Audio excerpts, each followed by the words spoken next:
Assalamualaikum warahmatullahi wabarakatuh. Guys, ada kabar nih guys ya. Tadi malam tanggal 16 Januari 2026, Habib Muhammad Hanif Al-Attas, doktor muda Habib Muhammad Hanif bin Abdurrahman Al-Attas ada undangan ceramah di Gunung Kaler, Kresek, Tangerang.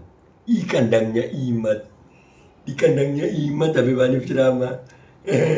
Ini cuplikannya. Istrinya Imat emang gak ngefek, di kandangnya sendiri aja kagak ada. Lu mat.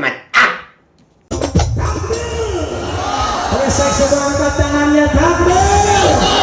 Saya tanya orang Kresek, orang Gunung Keler semuanya siap bersatu, siap rapatkan barisan, siap jaga Indonesia. Kalau ada yang mau ngadu domba habaib dengan kiai, diamkan atau lawan. Sekali lagi saya tanya orang Kresek, kalau ada yang mau ngadu domba habaib dengan kiai, diamkan